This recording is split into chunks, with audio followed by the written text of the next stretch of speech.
dipersembahkan oleh Wakil Menteri Hilirisasi dan Investasi BKPM, Bapak Todo Tua Pasaribu. Terima kasih. Apa kabar Bapak? Selamat sore Pak. Kabar baik. Kabar baik.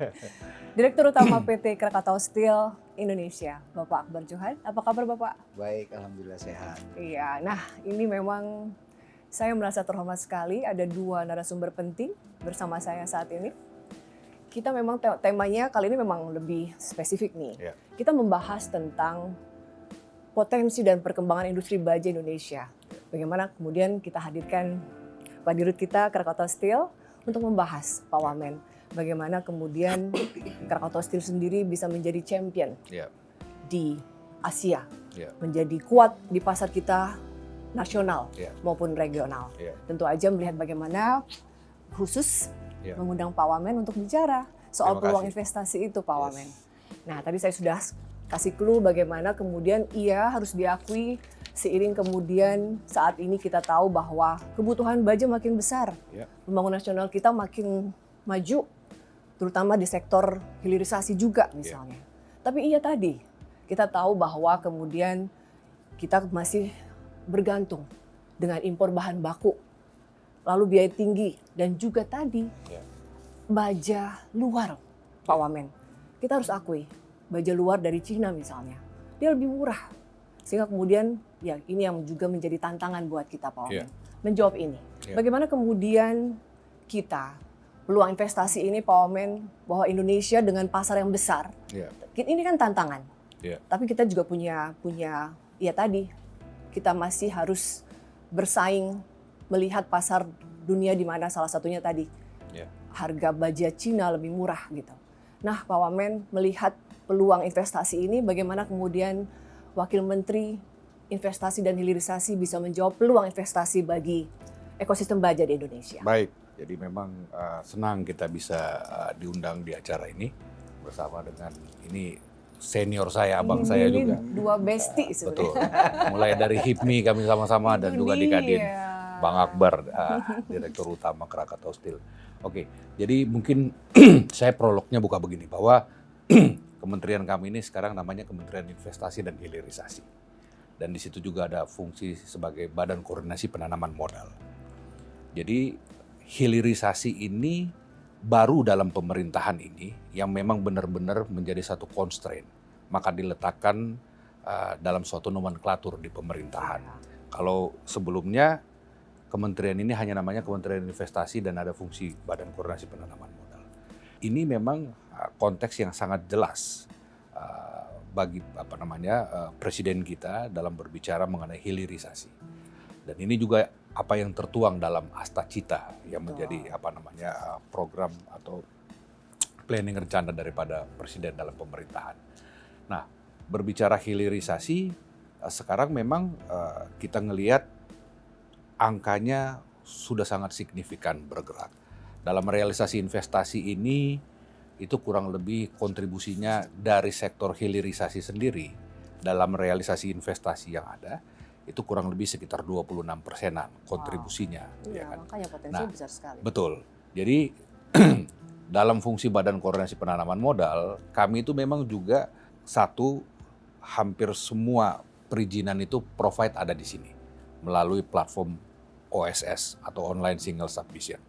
Dan kemudian yang kedua, kementerian kami ini juga dalam kerangka investasi setiap tahunnya itu kita itu melakukan pencatatan terhadap yang disebut dengan realisasi investasi. Kenapa?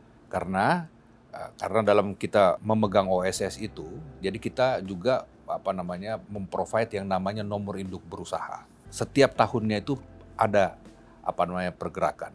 Di tahun 2024 itu realisasi investasi dari target yang ada di 1.650 triliunan itu bisa achieve di angka 1.700 triliunan. Nah, dalam kerangka berbicara korelasinya, dalam kerangka planning dalam strategi pemerintahan, kan ini presiden ini berbicara dalam 5 tahun ke depan kita akan masuk ke angka 8%. Nah, angka 8% ini, jadi kalau kita sebutkan dengan angka pertumbuhan ekonomi, pertumbuhan ekonomi ini memang ada 3 constraint yang paling utama yang memberikan kontribusi. Pertama adalah konsumsi, itu kurang lebih sekitar 55%-an. Nah, yang kedua adalah realisasi investasi. Realisasi investasi ini angkanya itu kurang lebih memberikan kontribusi sekitar 26 menuju kepada 30%-an. Kemudian habis itu ekspor dan hal-hal yang lain. Jadi memang konteks berbicara realisasi investasi ini cukup strategik berkaitan dengan pertumbuhan ekonomi. Kalau kita lihat Vietnam, mereka punya angka pertumbuhan investasinya tinggi, maka mereka di tahun 2024 bisa masuk di angka 7,04% dalam pertumbuhan ekonomi. Jadi ini memang strategiknya. Angka pertumbuhan ekonomi, target pencapaiannya ambisius, tetapi terukur. Nah, apa kaitannya kemudian kita masuk dalam konteks hilirisasi? Jadi hilirisasi ini kan sebenarnya berbicara added value. Dan apabila ada hilirisasi, itu akan membuka lagi cycle atau daripada ekosistem ekonomi. Ya. Hilirisasi dalam konteks investasi tidak hanya berbicara terhadap volume saja, tetapi kita mau value. Kita mau segala sumber daya alam yang ada di negara kita itu ya kan memberikan kontribusi atau pemanfaatannya ada di negara kita. Maka strategiknya itu sumber bahan baku kita yang bentuknya ore atau masih material murni itu kita tutup untuk kita tidak ekspor, tetapi kita minta proses pengolahannya ada di sini.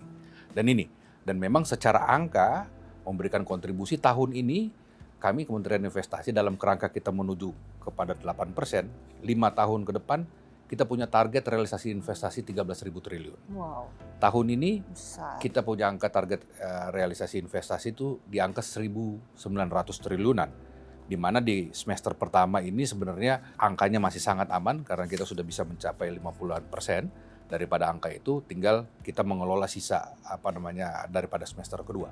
Nah, dari angka tersebut kita ngelihat nih pertumbuhan daripada hilirisasi itu sendiri. Dan memang konteksnya hilirisasi ini memberikan kontribusi yang signifikan. Adanya kenaikan yang cukup signifikan terhadap realisasi investasi yang berasal dari sektor hilirisasi dalam apa aja, industri logam, industri manufacturing dan lain-lain. Nah, roadmap hilirisasi ini kita sudah bikin. Kita punya roadmap atau peta jalan hilirisasi. Itu dalam komoditi mineral batubara, komoditi oil and gas, ada juga di komoditi maritim kita, hortikultura, ya kan, kehutanan dan lain-lain. Nah, itu segmennya. Nah, kita masuk bagaimana kaitannya dengan industri baja. Betul. Ya. Jadi sebenarnya kan terjemahan daripada investasi itu sendiri salah satunya itu adalah construction, ya kan, atau pembangunan. Terjemahan daripada construction atau pembangunan, salah satu serapannya adalah kebutuhan akan material. Dominasi daripada kebutuhan daripada material inilah yang ada salah satunya kebutuhan kita terhadap baja. Yang kita catat memang baja ini memang peruntukannya satu tadi terhadap construction, kemudian yang kedua dalam manufaktur, industri otomotif dan lain-lain, perakitan mesin dan lain-lain.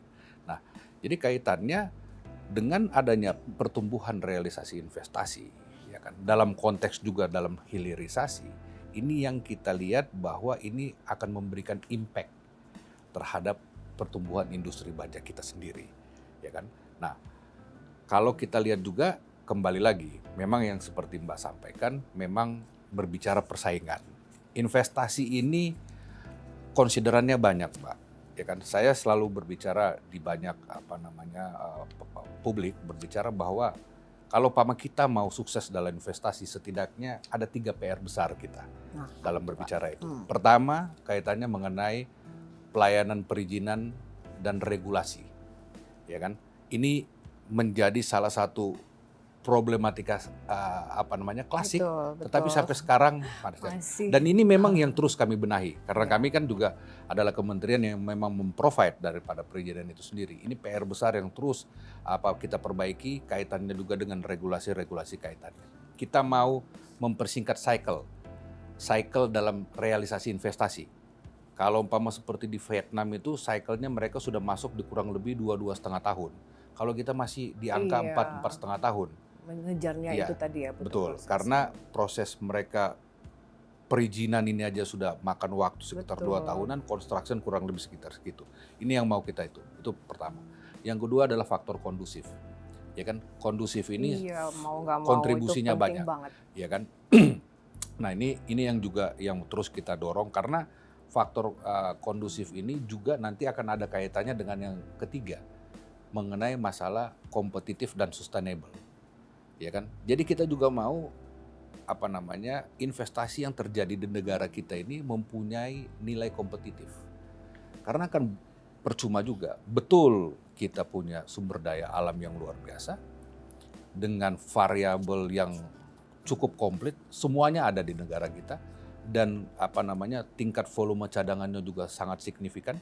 Beberapa komoditi misalnya seperti nikel, ya kan, komoditi misalnya sawit dan lain-lain itu kita rating nomor 1. Ya kan, kalau seaweed atau rumput laut juga kita rating nomor 1. Kita punya sources yang besar.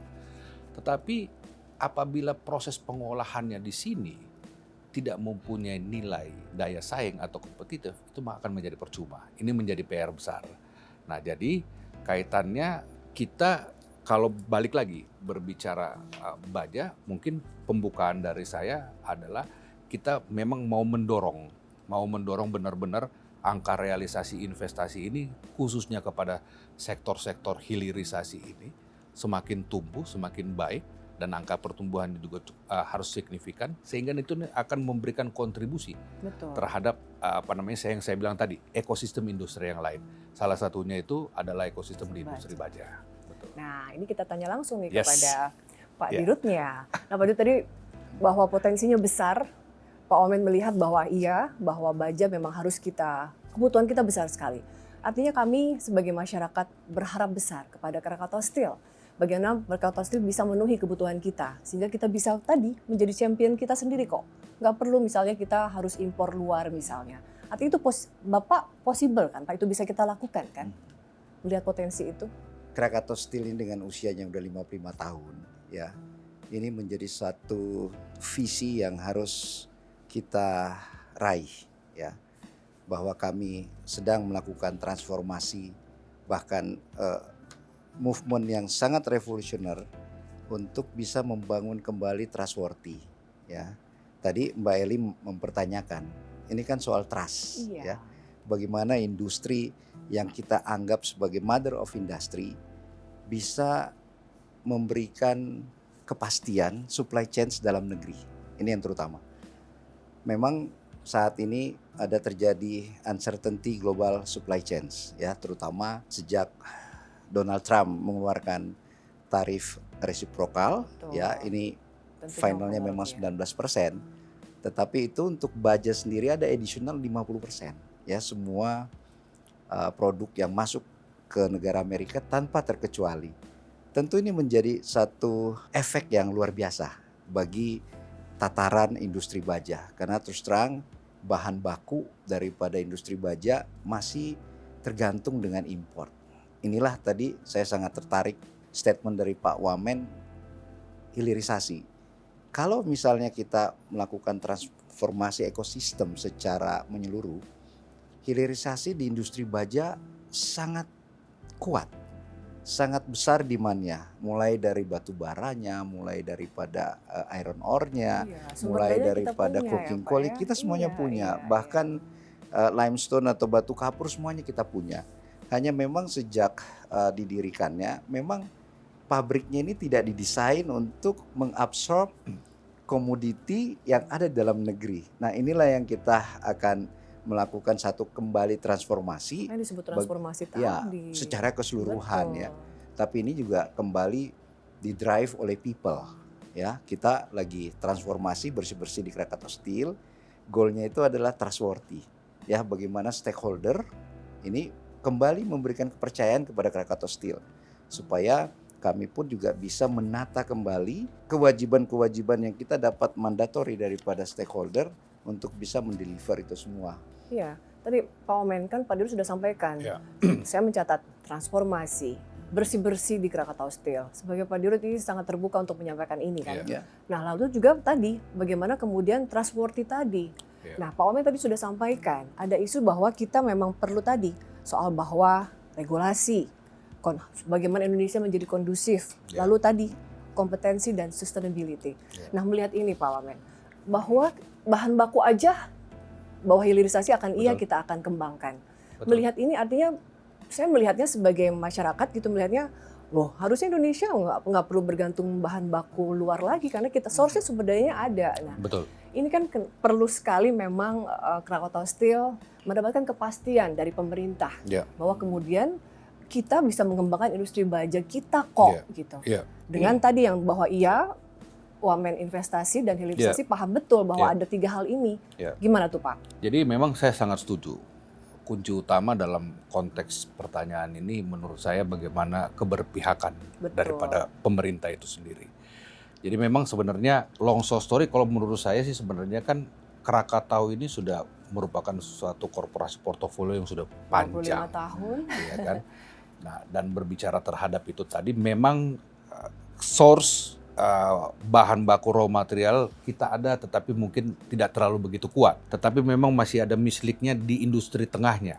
Ya kan di downstream tier satunya sebelum masuk kepada bahan baku di di Krakatau itu sendiri. Nah, konteks investasi ini sendiri sebenarnya ada 2 hal. How we can generate a new investment dan bagaimana kita bisa menjaga sustainability daripada existing investment. Nah, ini yang orang selalu berpikir bahwa ini bagaimana investasi ini baru kita datang. Itu penting. Tetapi jangan lupa, growth daripada existing investasi itu sendiri, itu memberikan kontribusi juga terhadap realisasi investasi. Saya ambil contoh sederhana, orang selalu tanya, melihat angka realisasi investasi seperti apa. Di hal yang sederhana, misalnya seperti barbershop, tadinya dia punya 2 bangku, kemudian dia growth nambah 1 bangku. Itu capex, itu investasi, penambahan investasi. Nah, sama juga. Nah, jadi strategik keberpihakan pemerintah dan juga memang kita melihatnya kalau saya selalu mau bilang kita keberpihakannya kalau industrinya ada di sini, ini yang harus kita support. Kalau manufakturnya ada di sini, ini kita harus support, ya kan? Kenapa hilirisasi didorong? Salah satu konteksnya adalah kita bagaimana strategi kita mengurangi kebergantungan terhadap impor. Kemudian kenapa juga hilirisasi kita dorong? Karena di situ ada advanced teknologi, ada bicara capital financing issue, dan juga penyerapan tenaga kerja. Jadi sebenarnya kalau saya selalu berbicara dengan teman-teman dari kementerian yang lain yang punya kebijakan-kebijakan yang related terhadap beberapa industri yang dihilirisasi, saya bilang kita nggak bisa melihat hal ini cuma sederhana dalam hal yang mikro saja, ya kan? Mungkin strategic insentif atau strategic fiskal yang harus kita berikan pleasure terhadap ini supaya dia bisa sustain dan tumbuh berkembang, itu dilihat merupakan suatu spend yang di sininya. Tetapi kan kita harus melihat dalam cakupan makronya, dalam segi strategik penyerapan tenaga kerja, ya kan. Kemudian faktor-faktor lagi, kalau umpama industri manufaktur hilirisasi berkembang, akan ada kontribusi penyerapan energi kita juga yang bertambah dan lain-lain. Ya, jadi itu kembali lagi. Ya memang berbicara ini kan memang kita pasti akan ada berbicara strategik dengan berbagai macam kementerian yang terkait. Nah, memang selalu Kementerian Investasi itu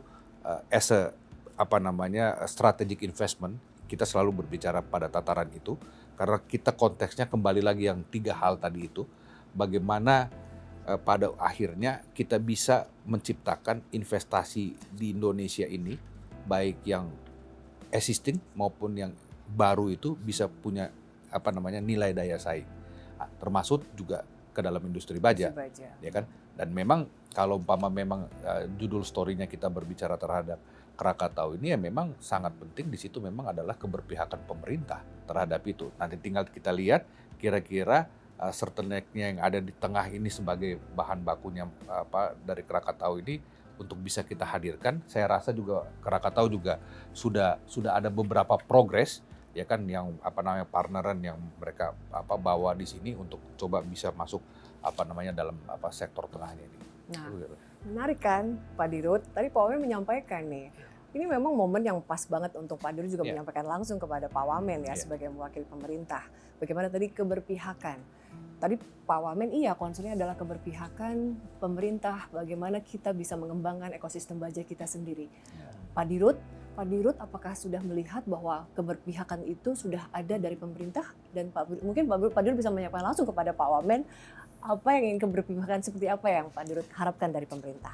Keberpihakan itu memang sudah sangat kuat diberikan kepada Krakatau Steel sebagai state-owned enterprise.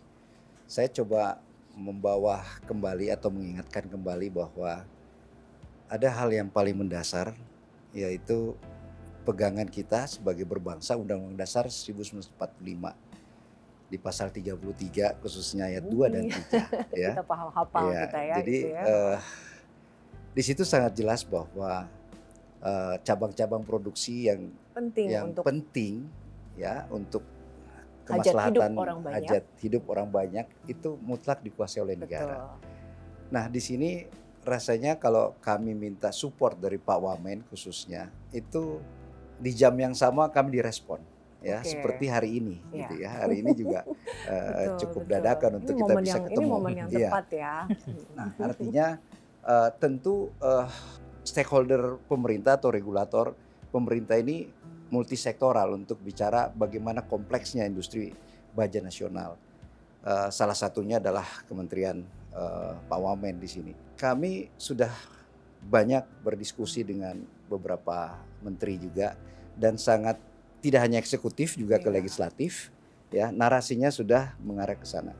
Saya mengingatkan aja bahwa ini momentum untuk merepositioning tata niaga import ya. Tentu ini political will juga sangat diperlukan, karena Mbak Eli, kita tidak akan bisa apple to apple untuk compete dengan China ya. China dengan produksi 1,3 miliar ton per tahun ya produksi bajanya, sedangkan kita nasional itu hanya 14 juta ton, tidak lebih dari 15 juta. Yang agak mengkhawatirkan karena utilisasinya itu tidak ada yang lebih daripada 60%. Nah, tentu kita selalu ingat, if you cannot beat them, you join them. Nah, ini yang kita bangun, kita bersinergi, kita berkolaborasi, karena di era borderless ini, Mbak Eli, itu sudah nggak ada lawan yang abadi, ya, nggak ada kompetitor yang abadi. Kita bergandingan. Tentu kita juga harus menjaga koridornya, ya, jangan sampai investasi itu justru menjadi bumerang kepada industri dalam negeri. Tadi udah disinggung Pak Wamen mengenai new investment ataupun existing investment ya, dengan kata jalanannya jangan lupa istri tua yang sudah melakukan investasi gitu ya, tapi mereka tidak mendapatkan treatment yang sama, tidak mendapatkan tax holiday, dia tidak mendapatkan sweetener yang lain gitu ya. Nah, ini juga perlu pemerintah pikirkan, karena ekosistem baja nasional ini bukan hanya KS ya, kami punya sekitar 200-an pabrik, dan umbrella besarnya adalah Krakatau Steel.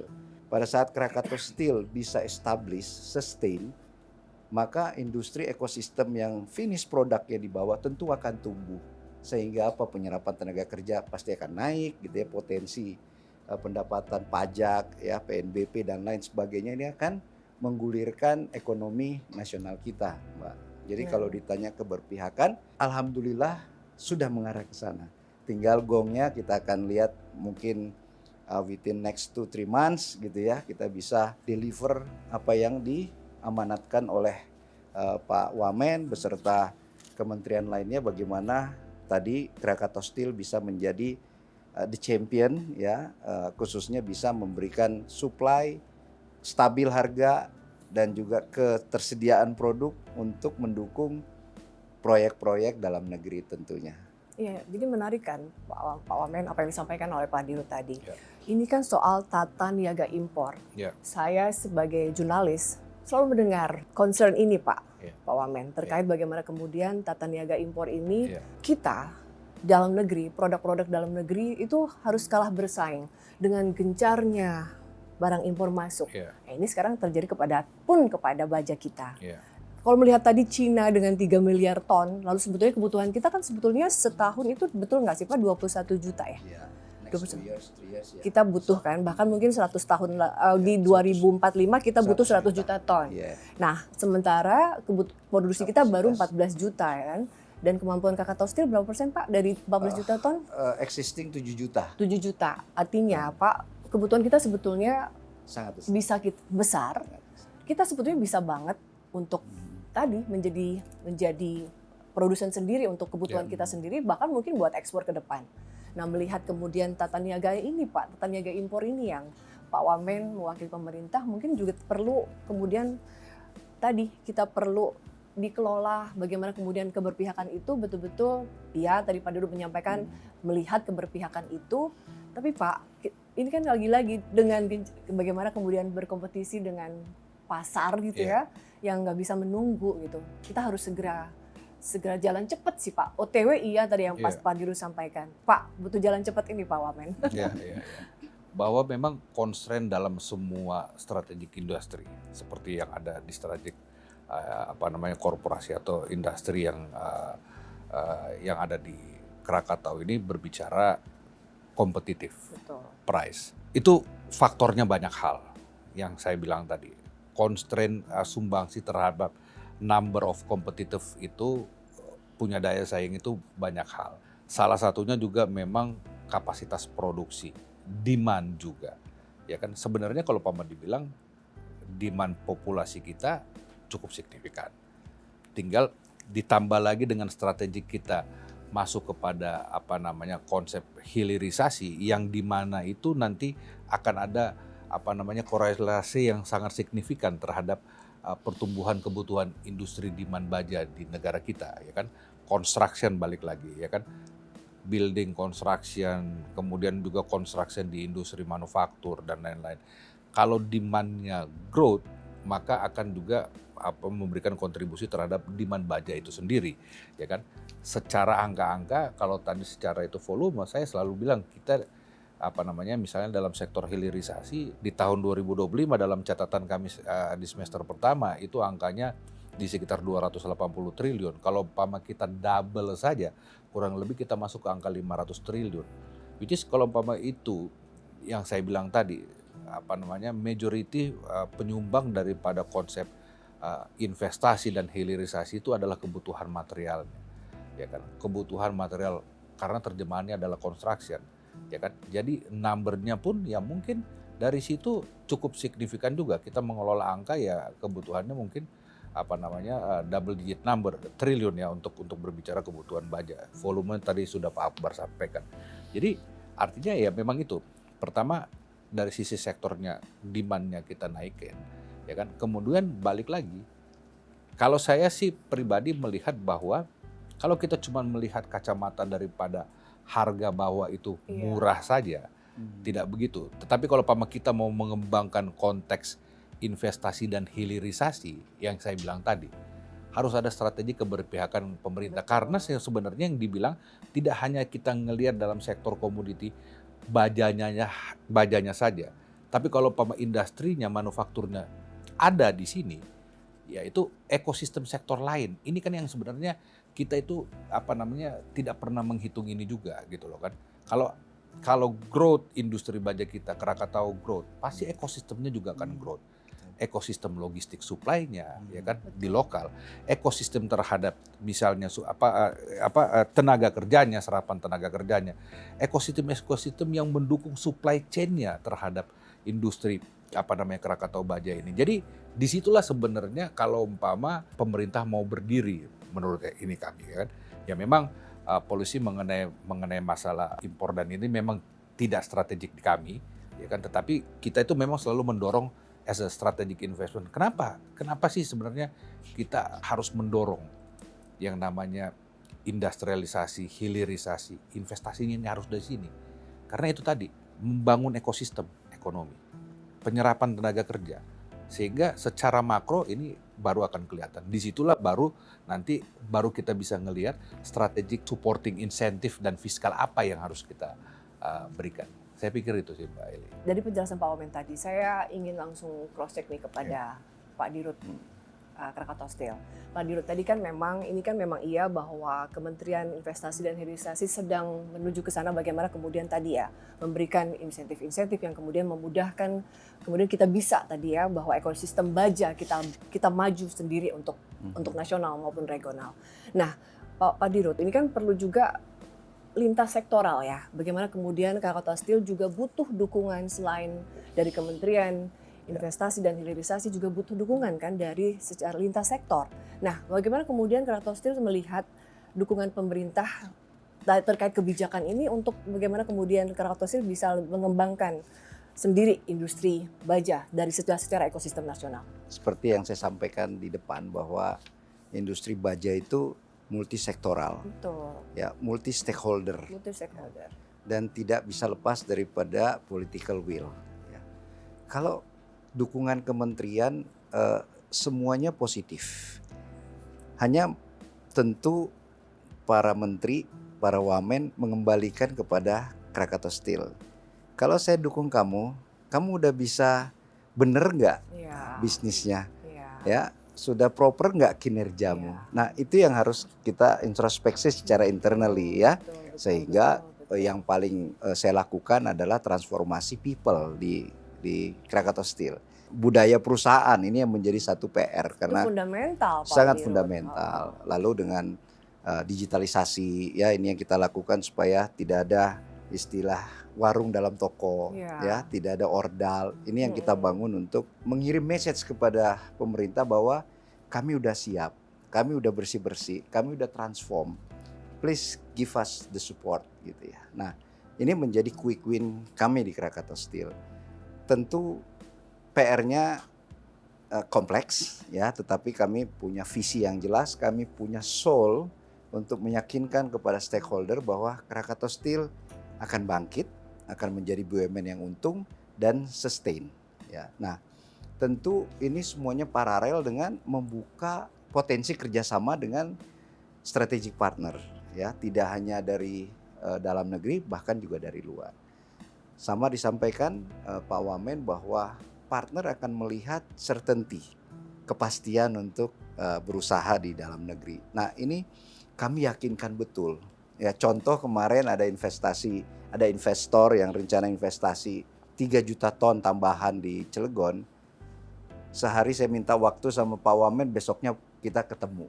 Dan Pak Wamen sangat meyakinkan kepada investor itu bahwa kamu ketemu partner yang benar gitu.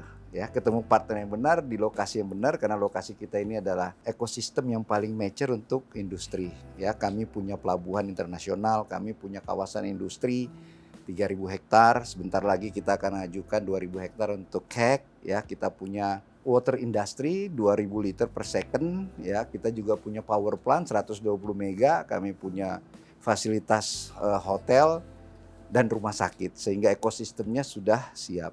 Ditambah connectivity infrastruktur kereta api sampai ke Jawa Timur juga kita punya. Terus lokasi pelabuhan kita ada di Alki 1, sangat strategis, dan 17 pelabuhan dengan kedalaman draftnya minus 21 meter.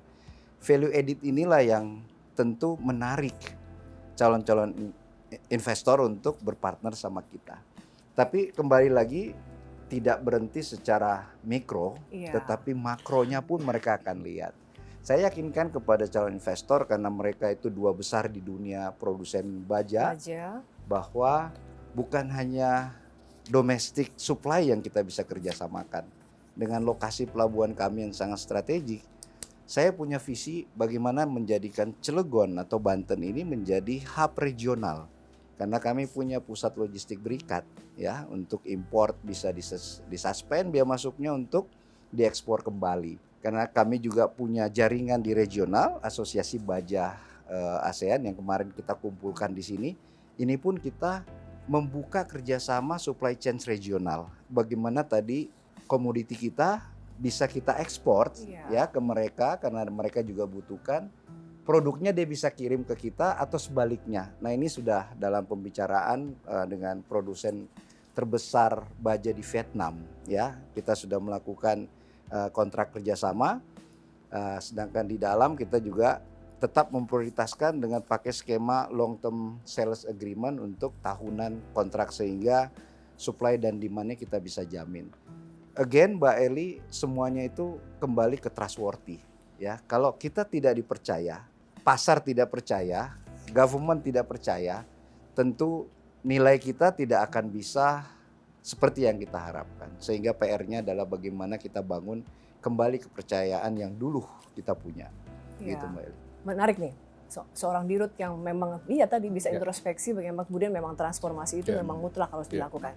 Pak Wamen, saya jadi penasaran nih. Tadi kan Pak Wamen bilang bahwa potensi atau investasi itu peluangnya tinggi kok, bagus kok untuk Indonesia. Ya. Bahkan tadi Pak Wamen juga memberikan bahwa peluang investasi kita akan bertambah gitu ya Ya. di tahun ini gitu, sudah 50%. Nah, Pak, dari para investasi tadi ya Pak, sejauh mana sih Pak prioritas mereka melihat peluang investasi terkait industri baja kita sih Pak, dari seluruh nilai investasi, dari seluruh bidang sektor-sektor investasi yang menarik untuk Indonesia ini, apakah baja ini termasuk yang menarik atau secara kita rate di posisi berapa sih dia gitu, bahwa kemudian investasi ini menarik untuk industri baja kita? Ya, kembali lagi, memang yang ada korelasi secara directnya terhadap pertumbuhan kebutuhan baja itu adalah yang tadi saya bilang tadi, growth terhadap investasi kita khususnya di sektor hilirisasi ini. Karena sektor hilirisasi ini kan dia membangun manufacturing, smelterisasi, di mana itu memang kebutuhan bajanya terhadap komponen material-material itu rating kebutuhan bajanya jauh lebih tinggi dibanding dengan sektor investasi yang lain. Ya mungkin sektor investasi yang lain mungkin terhadap building dan perumahan ya di luar itu. Ya. Tetapi kalau kita lihat dengan sekarang juga dengan metode plan seperti manufaktur maupun smelter itu kan sekarang semua sudah konstruksi baja semua. Sudah main di situ. Jadi itu tadi yang saya bilang, sektor ini yang kita dorong naik. Dengan sektor ini naik, dengan sendirinya demand kebutuhan baja kita akan naik. Kalau ini angkanya dia trennya naiknya sustain, maka ini akan dilihat sebagai salah satu sektor untuk berinvestasi. Jelas kebutuhannya ada kenaikan di negara kita kan. Ya. Nah itu gitu. Jadi itulah yang kenapa yang saya bilang tadi kaitannya kenapa dengan berbicara hilirisasi dengan kita naikkan angka daripada realisasi investasi di sektor hilirisasi, tentunya itulah yang secara garis lurusnya kebutuhan baja kita juga akan naik. Karena this is strategic how to create demand. Demandnya growth ini sehingga mereka nanti akan melihat bahwa investasi di situ akan menjadi strategik ya kan. Karena berbicara investasi itu kan juga kita harus melihat juga faktor terhadap strategik supply chain logistiknya. Ya kan, kalau sudah memang demand-nya growth di situ, maka akan masuk investasi. Ya, tadi kan bahkan Pak Dirut menyampaikan bahwa dua investor yang betul-betul besar di dunia bahkan kan sudah melirik Krakatau Steel untuk kemudian ini potensinya besar karena kita sudah tadi ya terkait kebijakan hilirisasi tadi ya Pak Wamen. Jadi sebetulnya Pak Wamen, tadi kita sedang OTW ke sana. Tapi kan lagi-lagi tadi Pak Dirut sudah mengatakan bahwa Krakatau Steel memang sedang bertransformasi dan tadi pemerintah juga memberikan keberpihakan kepada kita dan kita sedang menuju ke sana semua ke arah sana. Nah Pak Dirut bilang bahwa ini menuju proses, kami siap kok menjadi ekosistem baja yang mendukung pembangunan nasional dan juga menjadi champion sampai ke Asia bahkan. Pak Dirut itu memang benar optimis bahwa itu bisa dilakukan oleh Krakatau Steel Pak menjadi champion Asia. Oh iya, karena kita mempunyai dukungan infrastruktur yang terintegrasi di Cilegon yang tadi saya sampaikan. Ekosistemnya is very mature. Artinya potensinya besar sekali. Besar sekali. Balik lagi ke program pentingnya Pak Presiden, ketahanan energi. Ya, ketahanan energi itu bagaimana target pemerintah untuk lifting 1,6 juta barrel per day itu tentu membutuhkan baja yang tidak sedikit, pipeline distribusi gas ya itu ratusan ribu kilometer bahkan jutaan ribu kilometer. Nah ini mandatory akan diberikan sama KS, itu harus kita persiapkan. Belum lagi untuk membangun kapalnya ya, kapal untuk mengangkut hasil daripada oil and gas tadi, ya itu kurang lebih ya puluhan kapal, ya. Lalu ketahanan pangan, ya bagaimana bendungan membutuhkan konstruksi yang disampaikan sama Pak Wamen tadi. Lalu bagaimana ketahanan regional, ketahanan dalam negeri, ya ini juga membutuhkan suplai baja untuk kapal perang misalnya. Ini ratusan miliar yang US yang seharusnya Krakatau Steel meyakinkan kepada pemerintah bahwa we will delivery on time, ya dengan kualitas yang sesuai dengan target. Akan sangat lucu kalau kapal perang kita bajanya itu buatan daripada overseas. Ya, gimana resiko pasukan di dalam? Ya, di aturan tank, TKDN, ya SNI ini juga SNI. Seharusnya bisa. Betul. Tetapi lagi-lagi Mbak Eli, karena ini multisektoral, seharusnya memang KPI NKRI ini adalah satu, bukan KPI masing-masing kementerian. Ya, kalau misalnya kita punya target untuk menumbuhkan tadi 8% perekonomian dengan target 2045 Indonesia Emas, KPI NKRI itu harus menjadi satu pegangan yang utuh.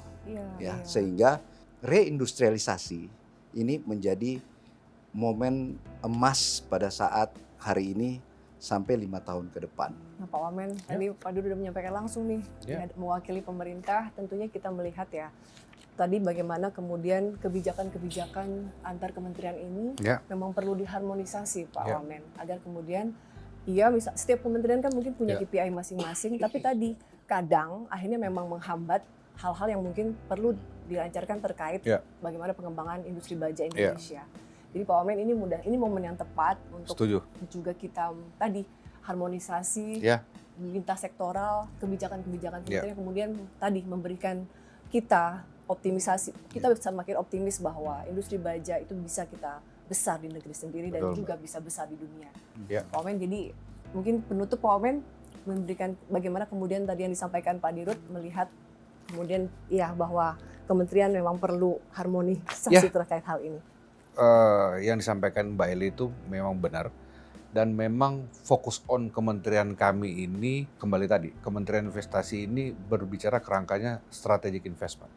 So all of the things about investment itu yang kita pikirkan, ya kan? Balik-balik lagi, bagaimana kita bisa menghadirkan investasi yang di sini yang paling utama yang punya daya saing, investasi yang punya daya saing, dan juga bagaimana investasi ini juga bisa memberikan impact terhadap berbagai sektor, penyerapan tenaga kerja, ekosistem ekonomi yang terbangun dari situ. Nah, maka memang dalam kerangka itu memang kita Kementerian Investasi ini saat ini selalu keliling terhadap kementerian yang lain yang untuk kita bilang goals-nya mau kemana sih. Sehingga kita meminta, kita harus punya satu cara kerangka berpikir berkaitan dengan perizinan yang dikelola dalam platform OSS yang kami pegang ini kaitannya dengan 18 kementerian lembaga, Pak. Maka kita harus berkoordinasi, berkolaborasi ya kan dengan 18 kementerian lembaga ini supaya kita bisa punya success story dalam menciptakan proses perizinan kita yang bisa cepat dan memberikan kepastian. Berbicara juga terhadap konteks investasi, kementerian-kementerian yang terkait berbicara terhadap insentif yang diberikan, ya kan berbicara terhadap berbagai macam strategi. Kita harus bicara. Dan kita selalu menyampaikan bahwa yang pertama pertumbuhan nilai angka investasi ini memberikan kontribusi terhadap pertumbuhan ekonomi. Itu dulu.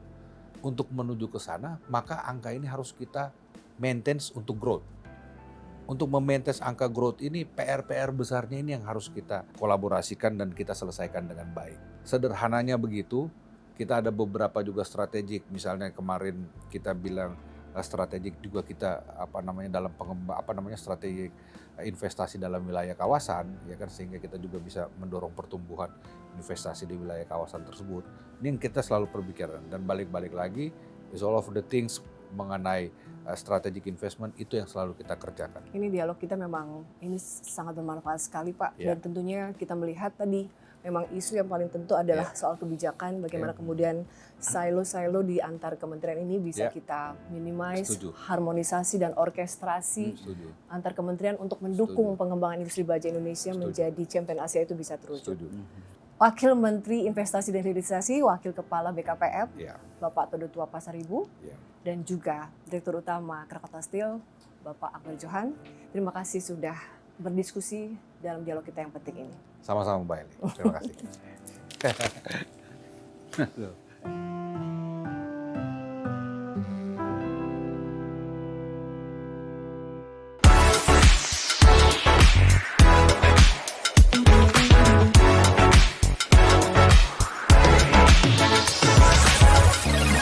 Dipersembahkan oleh